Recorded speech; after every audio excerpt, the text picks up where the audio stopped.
일본의 대학 교육, 이걸 숨겨진 보물이라고 봐야 할까요? 아니면 사실은 심각한 위기에 빠진 시스템으로 봐야 할까요?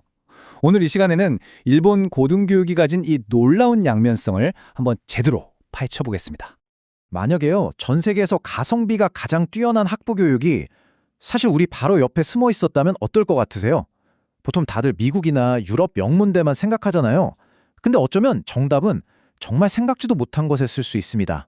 자, 그럼 기준점을 한번 잡아볼게요. 미국 최고 명문 사립대에 다닌다고 생각해보세요. 1년에 드는 돈이 이 정도입니다. 무려 10만 달러. 우리 돈으로 환산하면 1억 원이 훌쩍 넘어가요. 와, 정말 어마어마한 금액이죠. 자, 이 표를 보시면 그 차이가 진짜 확 와닿으실 거예요. 미국은 주립대도 1년에 거의 9만 달러 가까이 되는데 일본 공립대는요, 고작 5천 달러면 됩니다. 이게 20배 차이예요, 20배. 그냥 싸다 이 수준이 아니라 이건 뭐 비교가 되나 싶을 정도죠.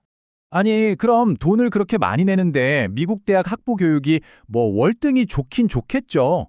자, 지금부터 우리가 흔히 생각하는 미국 대학의 신화, 그러니까 그 엄청난 이름값 뒤에 가려진 거대한 강의실의 실체를 한번 들여다보겠습니다. 이게 좀 놀라운데요. 미국의 최상위권 대학들 있잖아요.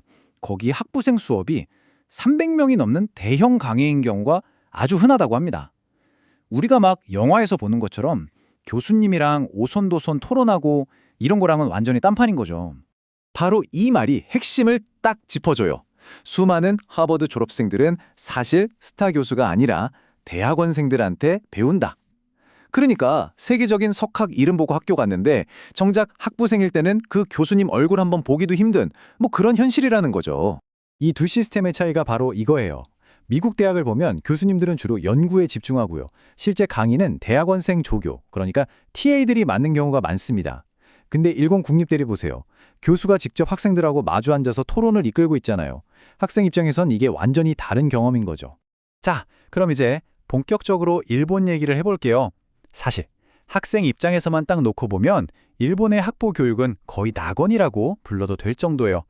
왜 그런 말이 나오는지 그 압도적인 가성비와 접근성을 한번 짚어보겠습니다. 우리가 교육의 실을 따질 때 보는 중요한 지표가 하나 있죠. 바로 교원 1인당 학생 수인데요. 이게 뭐냐면 말 그대로 교수 한 명이 몇 명의 학생을 담당하냐는 거예요. 당연히 이 숫자가 낮을수록 학생 한 명 한 명한테 더 신경을 써줄 수 있겠죠? 자, 이 그래프 한번 보세요. 이게 진짜 재밌습니다.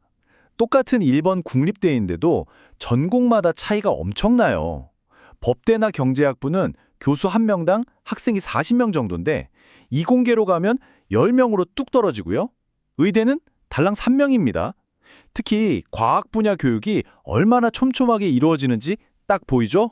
심지어 도쿄대 같은 일본 최고 대학에서는요. 어떤 교양 수업은 학생이 딱 3명인 경우도 있대요. 3명이요?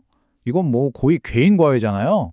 아까 봤던 미국 대학의 300명짜리 강의랑 비교하면 이건 뭐 완전히 다른 차원의 얘기죠. 자, 그럼 한번 정리해볼까요? 일본 학부 교육의 장점 정말 명확하죠? 첫째, 말도 안 되게 저렴한 학비. 둘째, 최고 교수님들과 직접 얼굴 보고 이야기할 기회. 그리고 토론 위주의 소규모 수업. 한마디로 미국에 들어갈 돈의 진짜 일부만 가지고도 최고 수준의 교육을 받을 수 있다는 겁니다. 하지만 이야기가 여기서 완전히 뒤집힙니다. 이렇게 학생들한테는 천국 같은 시스템인데 그 빛나는 겉모습 뒤에는 일본의 미래 전체를 흔들 수 있는 아주 심각한 문제가 숨어 있었어요. 바로 연구 분야의 위기입니다. 이 말을 한번 들어보세요. 정말 충격적입니다. 일본 최고의 대학 도쿄대학교 교수가 직접 한 말이에요. 제 연구실은 지붕에서 비가 새고요. 옆 연구실은 난방기가 고장 났는데 고칠 돈이 없어요. 이게 일본 최고 두뇌들이 모여 있다는 곳의 현실입니다. 아니 도대체 왜 이런 일이 벌어지고 있는 걸까요? 이 그래프를 보면 이유가 아주 명확해집니다. 지난 25년 동안 중국은 대학 투자를 무려 10배 넘게 늘렸어요.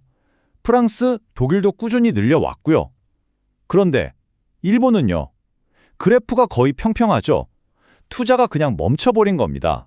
그리고 이 멈춰버린 투자가 정말 끔찍한 악순환을 만들어냈습니다. 자, 보세요. 일단 정부 지원이 25년 넘게 제자리 걸음이에요. 그럼 어떻게 될까요? 대학 시설은 점점 낡아가겠죠. 교수들 월급도 다른 나라에 비해 턱없이 부족해지고요. 그럼 똑똑한 연구자들은 가만히 있을까요? 아니죠. 돈 더 많이 주는 미국이나 중국, 싱가포르로 다 떠나버리는 겁니다.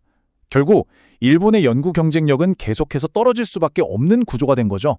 결국 일본은 지금 학생들의 행복한 현재와 국가의 암울한 미래 사이에서 정말 어려운 선택의 기로에 놓이게 된 겁니다. 여기서 다들 이런 생각 하실 거예요. 아니, 그럼 그냥 예산을 늘리면 되는 거 아니야? 근데 문제가 그렇게 간단하지가 않습니다. 여기에는 일본 사회가 가진 아주 근본적인 딜레마가 숨어 있거든요. 이 차트를 한번 보실까요?